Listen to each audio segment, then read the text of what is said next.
Ilmu pengetahuan dan teknologi di berbagai bidang mengalami pencapaian yang menakjubkan. Tapi pernahkah terpikir di benak pemirsa kalau dalam sebuah penelitian ada yang namanya uji coba sebelum penemuan itu diresmikan?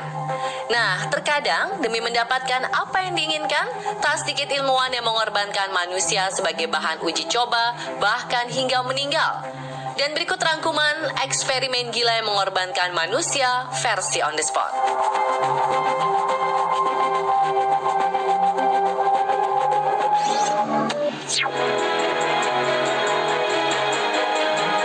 Eksperimen ini dinilai paling kejam dan masif. Dr. Joseph Mengele melakukan percobaan terhadap 1.500 orang kembar untuk diteliti secara genetis. Mereka disuntikan berbagai bahan kimia ke bagian tubuhnya. Bahkan para korban dijahit dengan harapan bisa menciptakan kembar siam. Pada 1942, subjek penelitian dimasukkan ke dalam tangki berisi air es selama 3 jam. Hal ini dilakukan untuk mencari cara menghangatkan kembali tubuh manusia. Tapi pada kenyataannya, banyak yang meninggal karena kedinginan. Pada 27 Januari 1945, tawanan dari kamp konsentrasi ini dapat bebas setelah diselamatkan oleh prajurit Tentara Merah.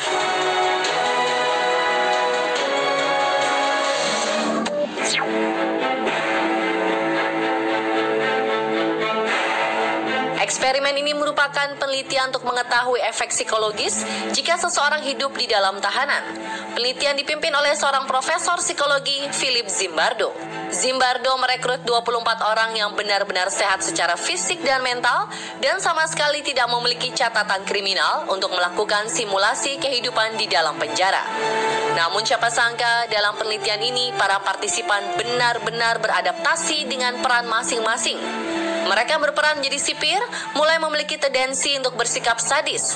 Sementara yang berperan menjadi tahanan, secara pasif menerima penganiayaan psikis yang dilakukan oleh para sipir. Selain itu, para tahanan juga mulai ikut mengganggu, bahkan menganiaya tahanan lain. Akibat eksperimen ini, 2 orang yang berperan menjadi tahanan berhenti lebih awal karena menderita trauma mental. Eksperimen akhirnya dihentikan setelah berjalan 6 hari dan hasilnya menunjukkan kalau seseorang bisa memiliki tendensi melakukan kekerasan jika kondisi lingkungannya memungkinkan.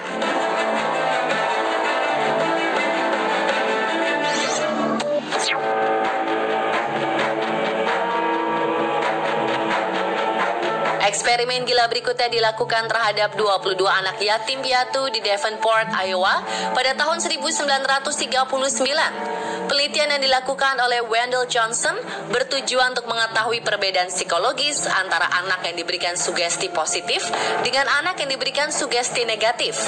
Hasil penelitian menunjukkan adanya perbedaan antara anak dengan sugesti positif dengan yang disugesti negatif. Anak dengan sugesti positif mampu berbicara dengan lancar, sedangkan anak dengan sugesti negatif mengalami beberapa perubahan perilaku, seperti menjadi gagap, mudah cemas, menolak bicara, peragu, dan gampang takut. Oleh kalangan mahasiswa Fakultas Psikologi University of Iowa, eksperimen itu dijuluki The Monster Study.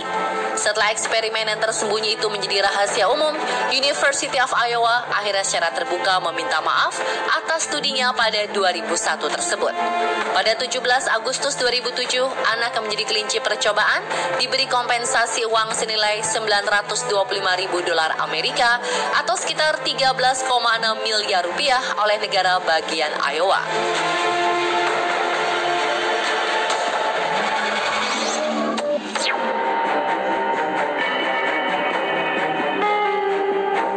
Project 4.1 merupakan sebuah studi medis yang dilakukan terhadap penduduk Kepulauan Marshall, Amerika Serikat.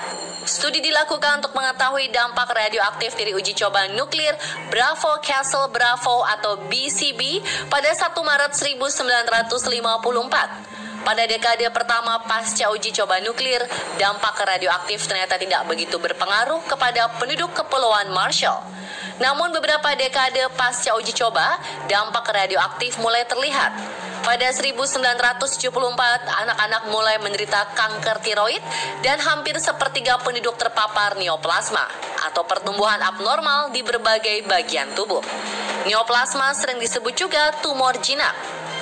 Akhirnya, sebuah laporan dari Kementerian Sumber Daya Energi Amerika Serikat menyimpulkan bahwa tes nuklir BCB pada 1954 mengorbankan penduduk Kepulauan Marshall sebagai kelinci percobaan.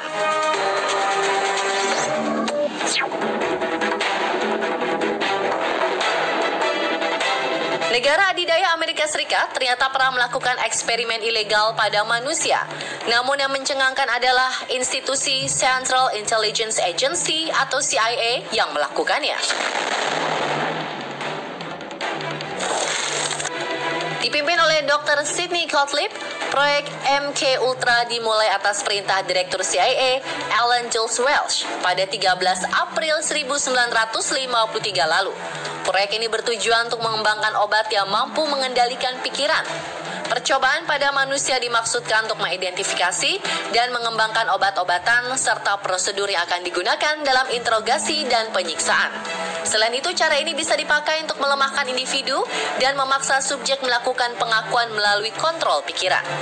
MK Ultra menggunakan berbagai macam metode. Pertama, dengan menggunakan drug alias obat-obatan seperti amfetamin yang digabung dengan obat tidur. Jika obat bereaksi, subjek akan segera diinterogasi. Kedua, menghapus ingatan dengan menggunakan gelombang suara yang sangat kuat. Dan ketiga, dengan hipnotis. Pada 1973, proyek MK Ultra bocor ke publik. Senat Amerika Serikat akhirnya membentuk sebuah komite khusus yang dipimpin oleh Frank Church untuk menyelidiki laporan The New York Times terkait eksperimen ilegal tersebut. Semua tuduhan itu memang terbukti benar adanya, tapi sayangnya CIA tidak bisa dimintai pertanggungjawaban karena mereka memiliki hak-hak tertentu berdasarkan undang-undang.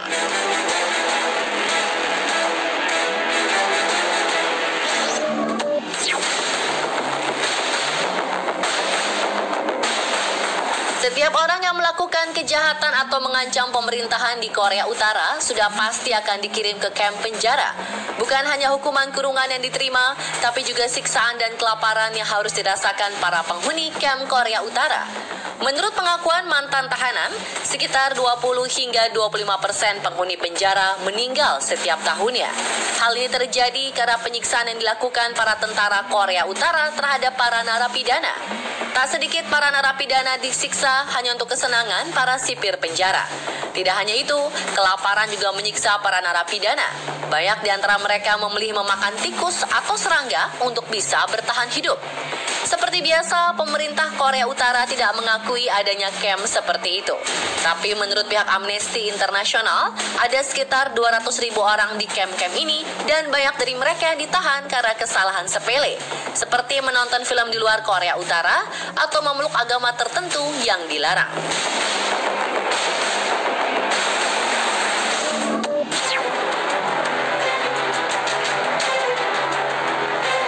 Program penelitian kontroversial salah satunya adalah eksperimen Tuskegee yang disponsori pemerintah Amerika Serikat. Program penuh tipu daya ini bahkan berlangsung selama 40 tahun di Macon County, Alabama. Awalnya tahun 1908, ilmuwan Jepang yang bekerja di Jerman, Sahachiro Hata, menemukan obat salvarsan yang dinilai efektif untuk mengobati sifilis, meski mengandung racun. Pada 1931, Layanan Kesehatan Publik Amerika mendekati Tuskegee Institute untuk membentuk kelompok penelitian guna mempelajari efek sifilis yang tidak diobati pada populasi pria kulit hitam selama 6 hingga 9 bulan. Para relawan yang dijadikan kelinci percobaan awalnya dijanjikan akan diobati, tapi kenyataannya sungguh berbeda.